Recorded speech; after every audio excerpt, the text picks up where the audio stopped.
The truth lies in bedtime stories from See-Through News. Series 6, Teetering, How a Hawaiian Beach Bum Held My Career in the Balance, by SternWriter.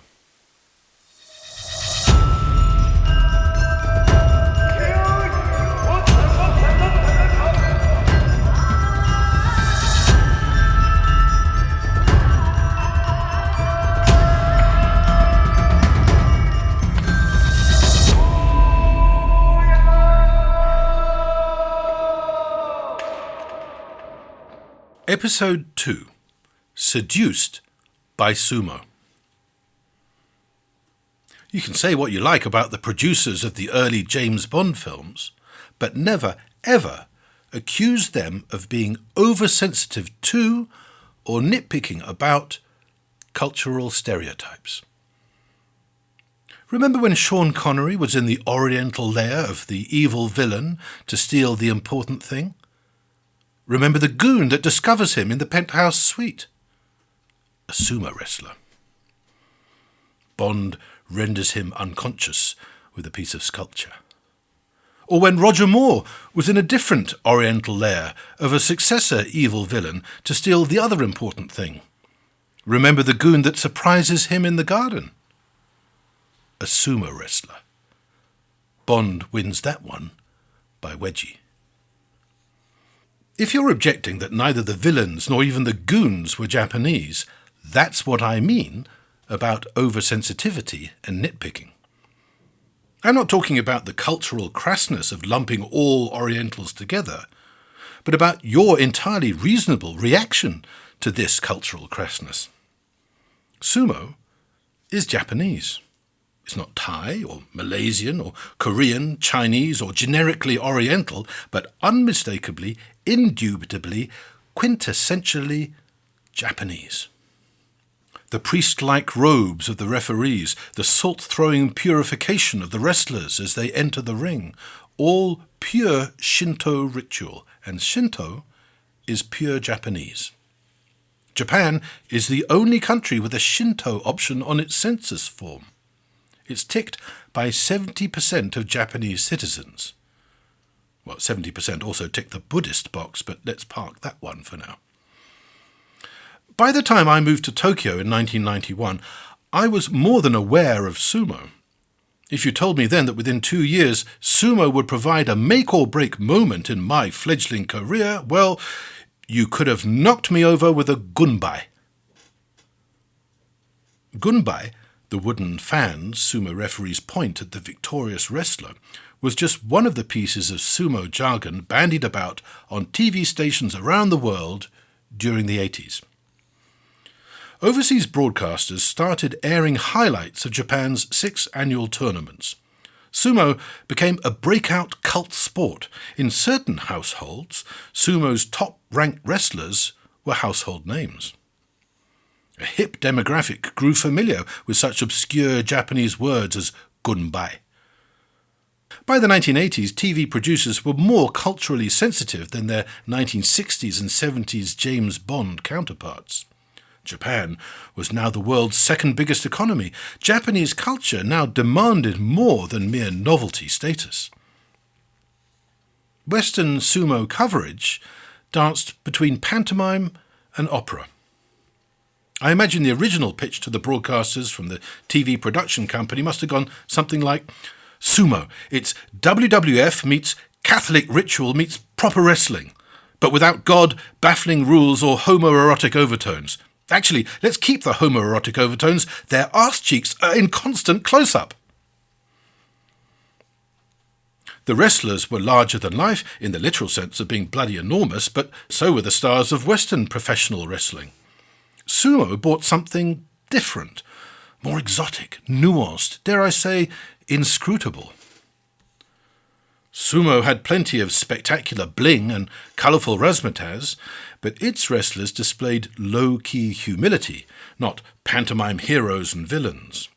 Unlike Hulk Hogan or Giant Haystacks, their contests were unscripted, with real-world consequences. Commentators on Western TV stations treated sumo with respect. sometimes more than it seemed to deserve. They'd earnestly tell us the history of sumo stretched back centuries, the Japanese claim millennia, but the reason we were all watching was that sumo is totally made for TV. The cartoonish physiques, the close-ups of the fleshy faces framed by samurai top-knots, the slow-burn intensity of anticipatory ceremony, punctuated by flurries of ultra-violence. We'd watch it all in transfixed bafflement.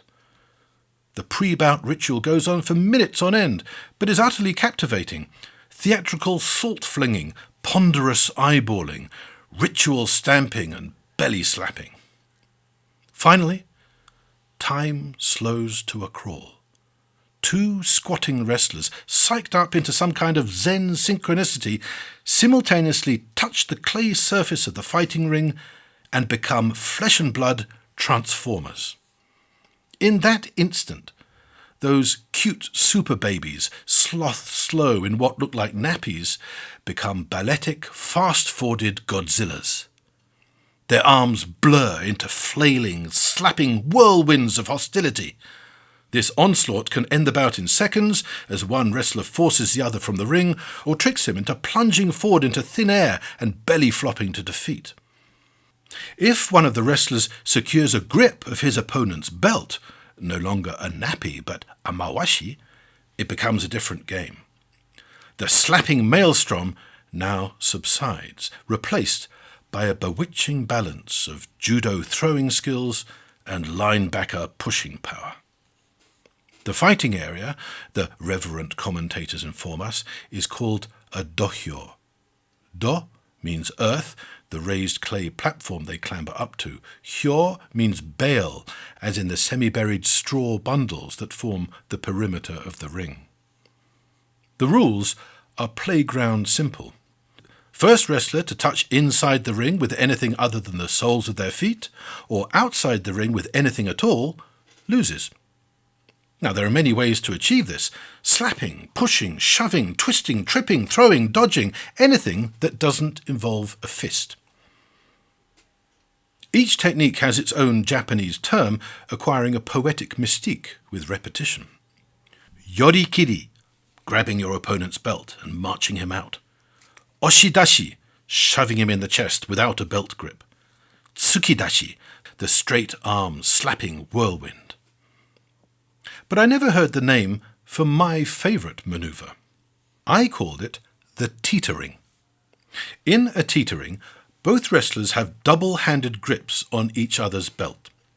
Effectively, they've become a single solid slab of flesh with two competing pairs of legs. In a teetering, one wrestler manages to shove his opponent right up to the edge of the ring. Time slows again in an exquisite Zen moment of equilibrium. The slab of flesh stands upright, right on the brink, on tiptoe, every visible muscle visibly straining. The bulldozer teeterer, his back to the centre of the dohyo, is in pole position, a millimetre from victory. The tiptoe teeterer, apparently fighting a lost cause, balances on the balls of his feet, toes gripping the woven straw cylinders forming the edge of the ring, a millimetre from defeat. But an imperceptible loss of concentration, one momentary relaxation ahead of the decisive last shove, and the tables can be turned. Tiptoe teeterer can pivot on the balls of his feet, fall to one side, and, in a desperate last gasp, fling bulldozer teeterer towards the spectators surrounding the dohyo. His bolt shot, tiptoe teeterer now stiffens into a defiant plank, remaining horizontal till the last instant, defying gravity in the hope he can delay hitting the clay until a millisecond after his opponent ends up in the laps of the front row. Teeterings are rare. In fact, most bouts are over in seconds, meaning 95% of the screen time is taken up with all the salt-throwing, belly-slapping, eyeballing ritual of the build-up. Now, sumo in the UK in the 1980s wasn't for everyone, but it was exotic catnip for some. Sumo was scheduled after pub closing time and catered to the drunk student demographic, but for many, and I was one, every frame of every bout was fascinating. Centre stage, of course, were the mountainous wrestlers, naked save for their mawashi, the belts, made from folded lengths of colourful silk. The mawashi's only function, it seemed, was to provide something to grab hold of that wouldn't make the wrestlers, or viewers, eyes water. Nearly always in shot beside these wobbling but surprisingly bendy behemoths were the referees. Now they were absurdly weedy, overdressed in embroidered silk robes, festooned with knots, tassels, clutching mysterious paraphernalia. Refereeing sumo seemed less like a job than a vocation. Background video inserts would explain their role and get-up. Gyoji, these referee-cum-priests were called. A gyoji's outfit included a secreted knife for ritual self-disembowelment in the event of a wrong decision. They fussed about, these gyoji, dwarfed by the wrestlers, fastidious as oxpeckers on a rhino, intoning ritual chants. Those respectful Western commentators solemnly informed us the ping-pong bat-like things they carried were called gunbai. Gumbaya to that, we'd giggle in our beanbags. But the commentators were above such gags. Video inserts would interrupt proceedings to explain, po-faced, the religious and cultural origins of all the bling, piling the correct terms on each other until they were speaking more Japanese than English. Those gunbai were originally a special kind of wooden fan used by samurai generals. The gyoji, used the bat, the gunbai, to point to the victorious wrestler, rikishi. The rikishi might be ranked as sekiwake, ozeki, or the semi-mystical rank of yokozuna, grand champion. This seasoning of Japanese vocabulary was part of sumo's exotic niche appeal. This sumo wasn't some throwaway James Bond prop. Broadcasters gave due respect to the sport's religious origins. These constant reminders of sumo's cultural significance avoided any suggestion that any elements of the sumo spectacle were, well, a bit silly.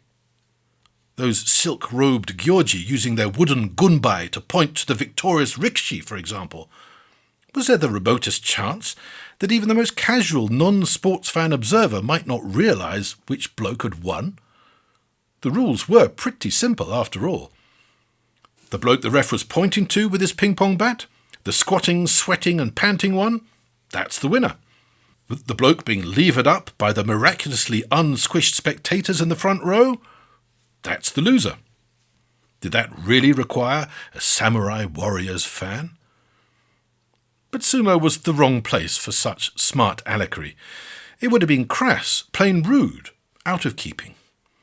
Outside of their few seconds of sanctioned violent assault, sumo wrestlers are always, unfailingly, polite. No WWF showboating or crowd baiting here. The loser bows to the victor before heading off stage to the changing rooms. The victor, interviewed away from the hallowed and sanctified dohyo fighting ring, pants out mumbled modest platitudes. He downplays his own role in his victory. The credit goes to hard work and the support of his trainer and colleagues. Cue another vocabulary lesson, not trainer, but oyakata, translated for some reason as stable master. Not stables, but sumobeya, training facilities in a specific area of Tokyo called Ryogoku. Another video insert. This one shows sumo celebs waddling around the narrow neighbourhood streets of Ryogoku in their off-duty blue and white printed cotton robes, wooden sandals and anointed top-knots. Comparing them to obese cross-dressing geisha would have been crass, the kind of thing James Bond might have said. Even this respectful coverage, however, rationed its use of Japanese. The wrestlers' fighting names, which usually included the Chinese characters for mountain, big and humongous, were neither easy to remember or to pronounce. The only concession foreign telly made to crassness was the superhero-style nicknames they gave the big stars. Dump truck, meat bomb. Undignified, yes, but undeniably easier to remember than Konishiki. The wolf, much catchier than Chiyonofuji. These manga-like monikers exemplified the appeal of sumo, its constant tension between the sublime and the cartoonish. Are we watching a religious ritual or a pantomime? Why choose? Why not both? While working as a salaryman in London, I'd watched the sumo on British telly. When they announced Britain's first official Japan Week would include an exhibition tournament, I queued for tickets at the Royal Albert Hall. Like all Japan Week events, it sold out, testament to Japan's rising international status and sumo's peculiar appeal. My employers paid for regular Japanese lessons, and I was an enthusiastic student. The fact that I'd studied Chinese provided a big leg up. Now, Japanese is about as structurally different from Chinese as it can be. But when they came to write their indigenous tongue, Japanese people were so enthralled to Chinese culture, they decided to adapt Chinese characters, even though the result was a horrendously and quite unnecessarily complicated combination of two different syllabaries plus Chinese characters.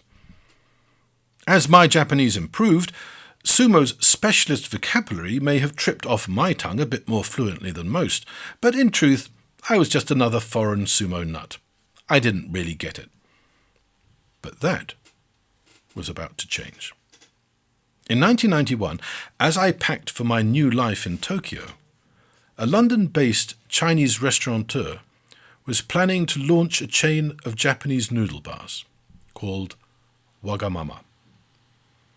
Like British customers ever since, I was consuming the ersatz version of sumo, modified for the foreign palate. After I moved to Tokyo, I got a taste for the real thing. When I folded my only suit into my suitcase, I had no idea that in a few weeks I'd be starting a job in TV news. If you'd told me then that within 2 years sumo would provide a make-or-break moment in that fledgling career, well, you could have knocked me over with a gunbai. In episode 3, Sumo Fan, we go deep into the sumo wormhole. The series was written, narrated and produced by SternWriter. Audio production by Rupert Kirkham. The Truth Lies in Bedtime Stories is a See-Through News production. See-Through News is a non-profit social media network with the goal of speeding up carbon drawdown by helping the inactive become active. For more, visit seethroughnews.org. Thank you for listening.